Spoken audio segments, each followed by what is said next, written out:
Si hay inversores que están esperando a que corra la sangre por las calles para ponerse a comprar, se van a hartar de sangre. Las bolsas vuelven a darse hoy, este miércoles, un gran pinchazo, un gran tortazo, arrastradas por los bancos, en el caso del IBEX 35, por las caídas ya también por encima del 3% de Inditex. Con todo, el IBEX 35 está sufriendo de lo lindo, dejándose ya la piel, lo que no es la piel, caídas del 4%.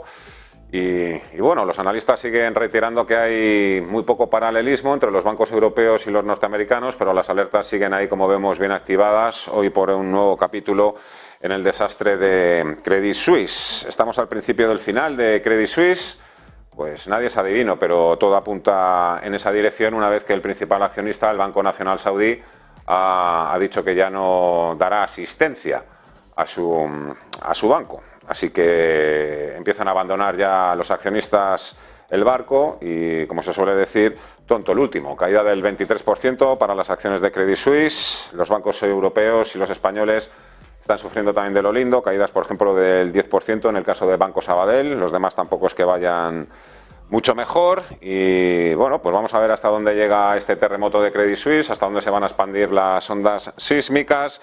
Vamos a ver si funciona ese plan de la Reserva Federal, si habrá un cambio en la hoja de ruta de la Reserva Federal y del Banco Central Europeo. Moody's y Goldman, por cierto, creen que la Fed no va a subir tipos este mes, pero en el caso parece que sí que están garantizados otros 50 puntos básicos. Vamos a hablar de todo ello en los próximos minutos con Javier Domínguez Navarro, gestor de carteras en aurigabonos.es. Hola Javier, ¿qué tal? ¿Cómo estás? Muy buenas tardes. Hola, buenos días, Fernando. Sí, día interesante hoy, sí señor. Y con Álvaro San Martín, economista jefe y socio de Anchor Investment Strategies. Hola Álvaro, ¿qué tal? Madre mía. Vaya día, buenos días. Madre mía. Bueno, y eso que, bueno, la película de Credit Suisse, que iba siendo por capítulos o por entregas, bueno, pues la íbamos viendo todos los días. Tampoco es que estaba llevando el pánico o el terror al sector financiero, pero hoy vemos, ya vemos algo bastante más de miedo también por el caso Credit Suisse, Javier. Sí, bueno, antes que nada me gustaría tocar, puesto que el origen de todo esto viene con lo del Silicon Valley Bank. A ver, vamos a ver, en Estados Unidos... Los problemas de Credit Suisse no tienen nada que ver con Silicon Bank. Para nada, para nada. Por eso digo que son casos diferentes, pero es verdad que aquí en Europa, pues es que no hay negocio más... hemos visto, y nosotros en España hemos sido testigos dolorosamente de cuánto dura un banco abierto. Un banco se puede ir en 24 o 48 horas. Tuvimos la última carrera que hubo, bueno, aparte del Popular, que evidentemente tenía otras connotaciones, pero en el caso concreto de CaixaBank, cuando todo el movimiento de los catalanes con la independencia, recordemos que casi estuvieron a punto de irse al garete, por lo menos el Sabadell era el más sensible, porque efectivamente los depositantes se fueron inmediatamente. Lo hemos vivido, ya digo, con el Popular, lo hemos vivido con Banesto en sus viejos tiempos, lo vimos, se salvaron Sabadell y CaixaBank, pero esto es lo que dura un banco. Un banco es un negocio supuestamente simple, pero tremendamente complejo desde el momento que vive de la confianza que genera en sus depositantes. Y los depositantes, ya digo que es el movimiento más democrático. No hay que esperar elecciones para ir a votar, a echar a alguien. No. Tú te vas al banco, das una orden de transferencia y a ver si lo pillas. Y si no, pues veremos, ¿no?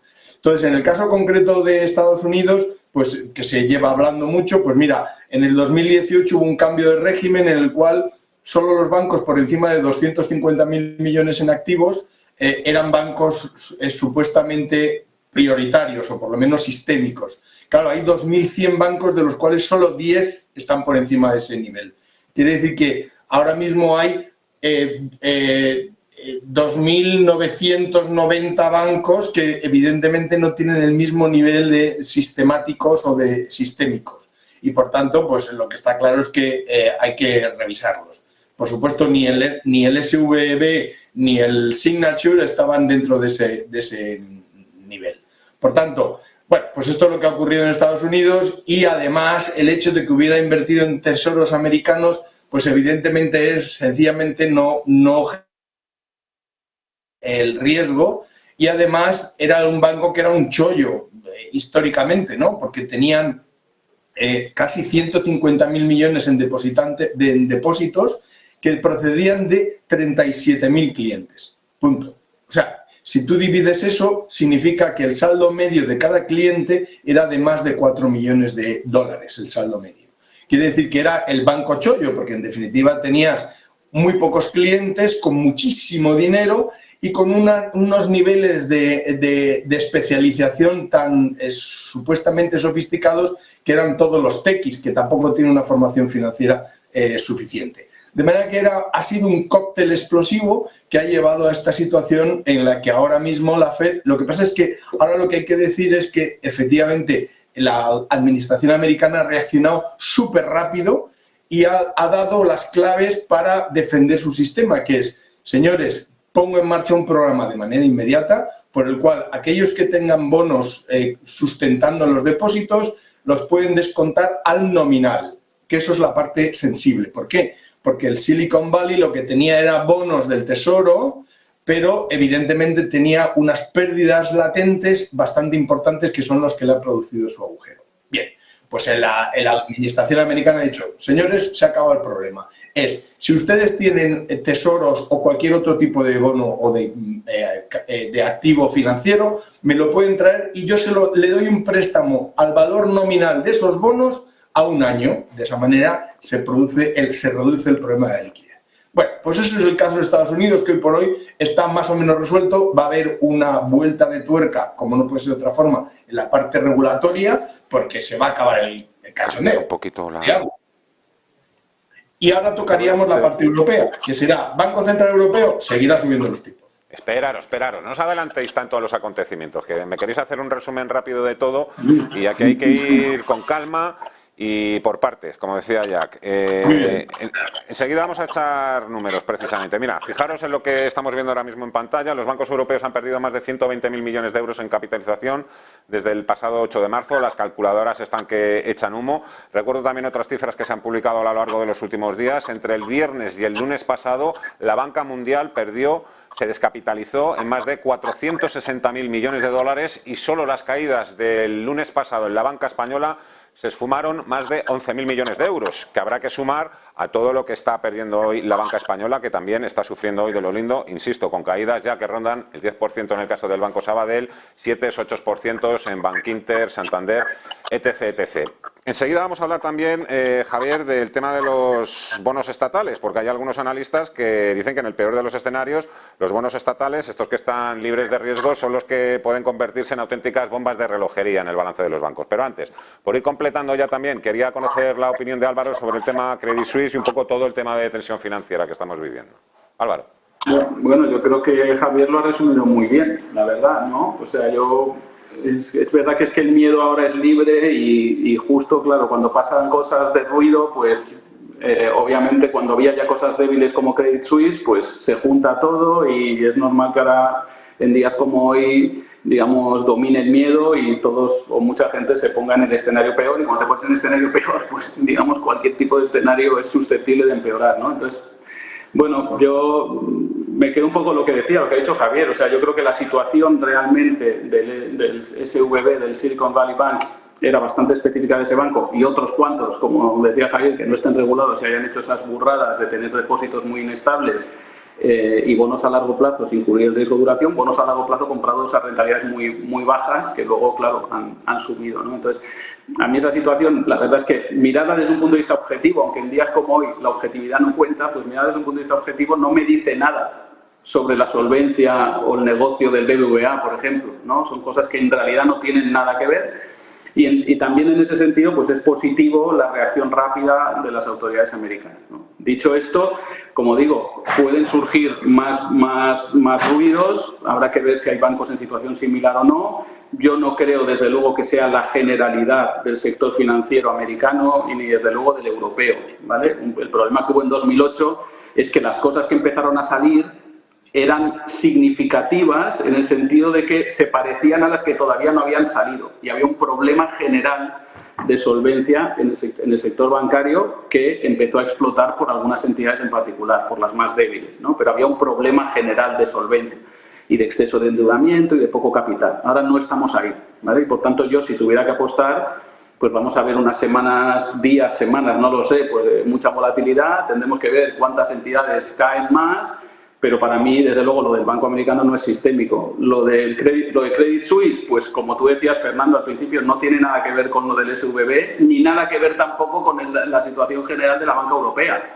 De Credit Suisse, como tú muy bien has dicho, se viene hablando desde hace mucho tiempo. Yo no soy un experto en la situación de Credit Suisse, pero obviamente claramente era una entidad con problemas, y cuando la cosa sería un poco, pues de nuevo, los más débiles son los que caen, ¿vale? Y en días como hoy yo entiendo que la gente, pues, digamos, que quiera guardar la ropa, quiera reducir riesgo, y obviamente eso se ve en las cotizaciones. Pero, digamos, yo desde un punto de vista objetivo, de nuevo digo, que no es para acertar lo que va a pasar en el mercado en las próximas 2 semanas, yo creo que no estamos en una situación para nada parecida a la de la crisis financiera internacional. No hay un problema de solvencia en los bancos, no hay un problema de negocio en los bancos, y por tanto yo creo que esto, con un poco de suerte, pues pasará como una tormenta fuerte, rápida, pero no creo que vaya a tener un gran efecto sobre cómo vaya la economía de aquí a final de año. Turbulencias, estrés financieros, y por cierto hemos sabido quién se hizo cargo de esa venta, de esa cartera fallida de bonos del Tesoro de Silicon Valley Bank, que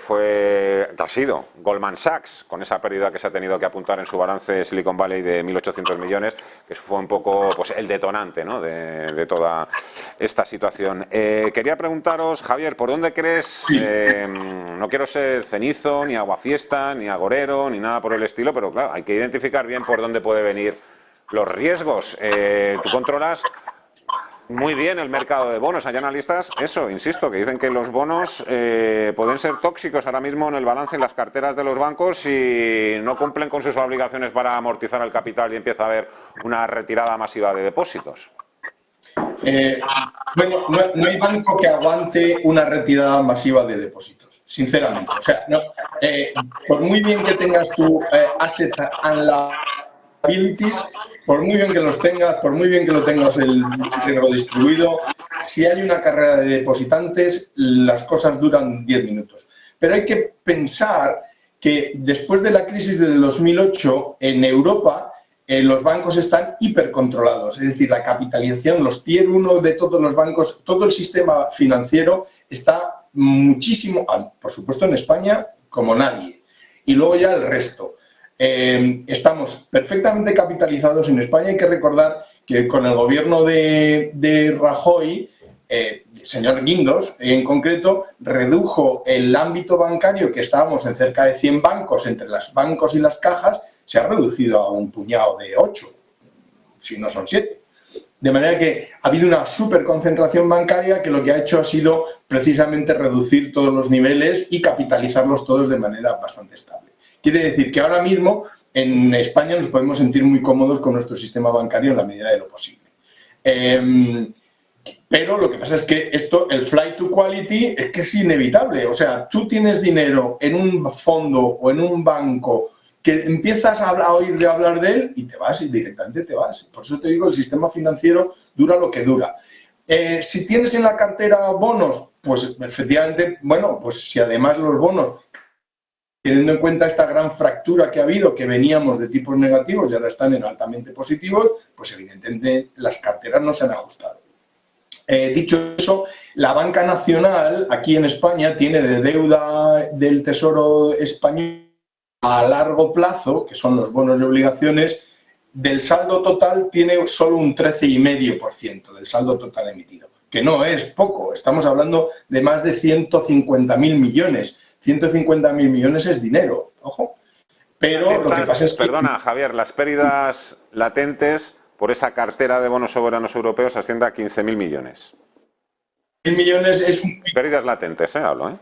Sí, sí. En el caso de Estados Unidos son 600.000 millones lo que tienen de pérdidas latentes. Entonces, bueno, pues no está mal. Pero es verdad que 150.000 millones es importante, es una cartera importante. Entonces, bueno... Tenemos al Banco Central Europeo que sacas los mismos programas de ayudas, etcétera, etcétera. Yo creo que no es un problema hoy por hoy, pero lo que pasa es que a lo mejor en 24 horas podemos estar haciendo otra cosa. Pero no son tóxicos. A ver, ¿qué es tóxico? Tóxico es una cosa que no tiene salidas. Y el problema está en que cuando tienes una cartera de 154.000 millones de bonos y obligaciones del Estado español, en condiciones normales, si las cosas van feas, pues te esperas al vencimiento porque siempre hay un plan B con la renta fija. ¿vale? La toxicidad es limitada, te puedes esperar al vencimiento y siempre vas a cobrar el nominal.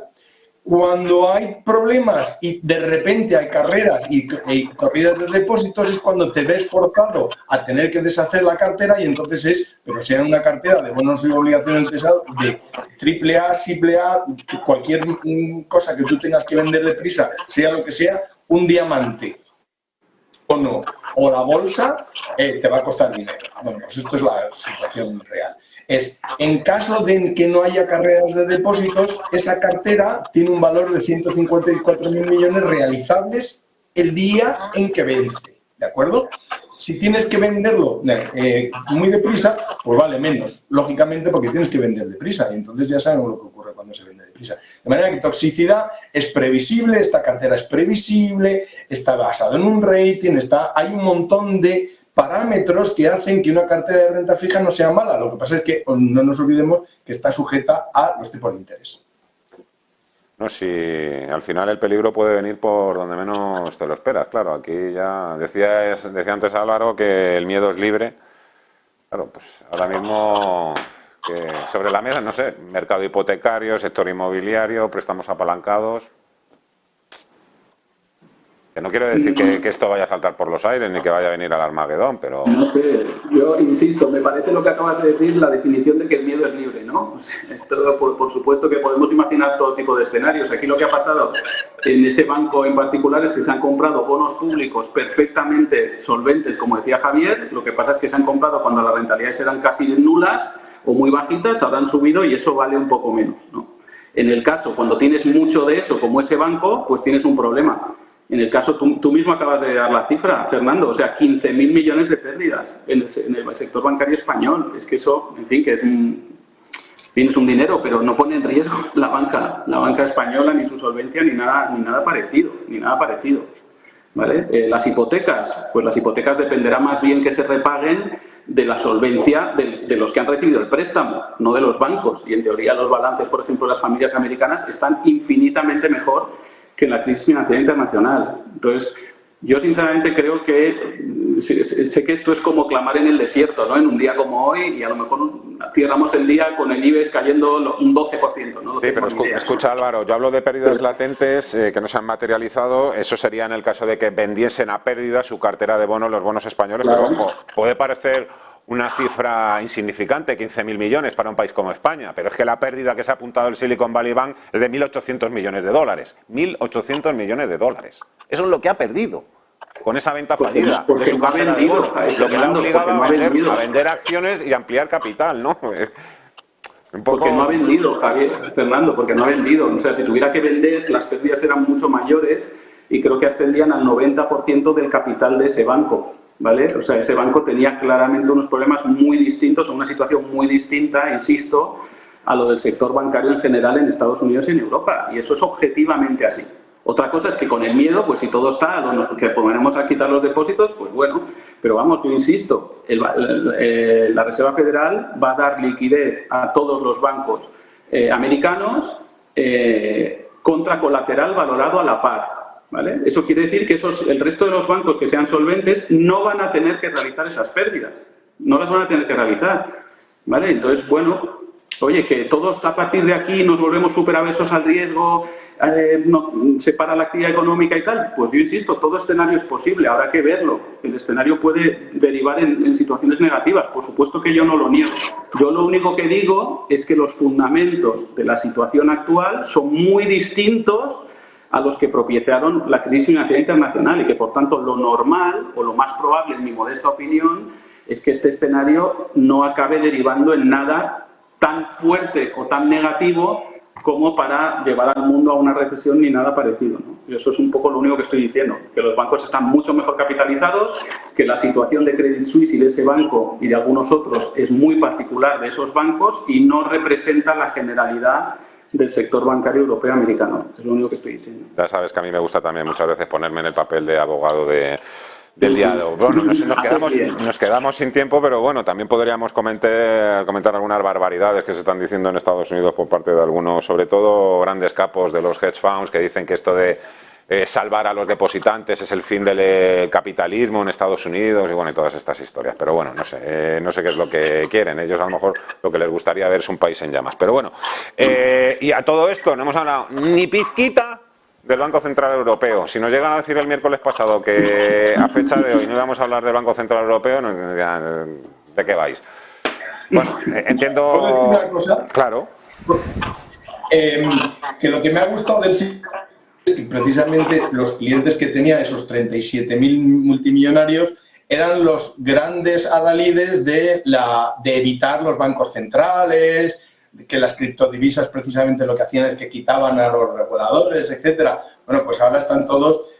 Venía en el Wall Street Journal un artículo de que el otro día viajaban todo desde una convención de techis del mundo californiano a una convención y en el avión se dijo que efectivamente la Fed iba a respaldar los depósitos de todos y todos empezaron a darse abrazos porque todos son multimillonarios que no creían en la administración financiera, de manera que es el momento, esto es lo que pone, las crisis ponen a todo el mundo en su sitio, es fantástico, de manera que se ha acabado ya el desregulación, hay que vivir en un mundo de yuppies y de... Perdona. Facebook 10.000 a la calle por el metaverso y los techis de California pues están clamando que les respalden. Bueno, pues esto es lo que hay, ¿no? Cuentan que el CEO de Silicon Valley estaba muy tranquilito en su casa, tenía el problema oculto pero a la vista de todo el mundo y que lo que estaba esperando era un desastre para que se produciese una recesión y la Reserva Federal bajase tipos y otra vez dinerito fácil para financiar a todas las empresas tecnológicas de Silicon Valley. Así es. Eso es que, claro, un tío que es súper respetado en los ámbitos financieros pero que no deja de ser un auténtico pirómano. Bueno, tenía un modelo de negocio que le permitía hacer eso, era súper fácil, insisto, era el negocio más fácil que había y tenía a los grandes millonarios del mundo, los tenía como clientes, chupado. Claro, hasta que vienen las cosas y te ponen en su sitio, ¿no? Banco Central Europeo, Álvaro, está claro, 50 puntos, ¿no? La reunión de mañana y queda todo abierto de cara a la reunión de mayo. Debería hablar de la reunión de mayo, debería. Y dejarse de reunión a reunión, iremos monitorizando los datos. Bueno, es que ya las condiciones ya no son las mismas que hace una semana. Sí, yo creo que, igual que digo que esto yo creo que no tendría por qué acabar mal, es cierto que la propia situación de aversión al riesgo, de corrección en los mercados y de un sentimiento mucho peor, pues en sí mismo te contrae las condiciones financieras, ¿no? Y en ese sentido pues hace un poco el trabajo que tenía que hacer el BCE para controlar la inflación, ¿no? Yo la verdad es que hacer un pronóstico hoy me parece casi seguro que me voy a equivocar, pero bueno, me da igual. Entonces lo voy a decir. Yo si tuviera que apostar, a no ser que lo de hoy acabe en una especie de masacre absoluta o pase, en fin, algo con Credit Suisse o con no sé qué y tal, yo creo que lo normal es que suba los tipos en marzo, lo que ha dicho que va a subir, 50 puntos básicos, y lo que yo haría, más que una previsión, lo que yo haría si fuera Lagarde en la reunión es ser muy prudente sobre futuros pasos, ¿no? O sea, yo creo que ya poner el tipo de depósito al 3%, pues, en fin, ya empieza a ser una política monetaria razonablemente restrictiva. En circunstancias normales yo creo que el BCE habría tenido que subir más. No es imposible que tenga que subir más según cómo se ven las cosas si esto no acaba muy mal, pero, hombre, está claro que espero, yo creo que haga un discurso un poco más suave mirando hacia adelante y que diga que, por un lado, sus decisiones futuras, por un lado, dependerán de cómo vaya la inflación y la actividad económica, pero también un poco cómo vaya la estabilidad financiera, ¿no? Que es un poco un concepto genérico como para decir, si se lía mucho la cosa, pues pararé mis subidas de tipos porque probablemente ya se me están tensionando las condiciones financieras sin que yo tenga que subir más, ¿no? O sea que yo un poco mi pronóstico sería mantener la subida prevista de 50, a no ser que entre hoy y mañana pase una hecatombe, y a partir de ahí, digamos, hacer un discurso más prudente de que van a tener en cuenta también no solo las presiones de precios, sino también la estabilidad financiera, un poco para sus futuras decisiones de política monetaria. Alor San Martín, Anchor Investment Strategies, Javier Domínguez Navarro, aurigabonos.es, un gran placer, muchas gracias a los dos, cuidaros, que vaya todo bien en la medida de lo posible y nos vemos en los próximos días. Hasta pronto, adiós. Ya saben ustedes que si parpadean se lo pierden, así que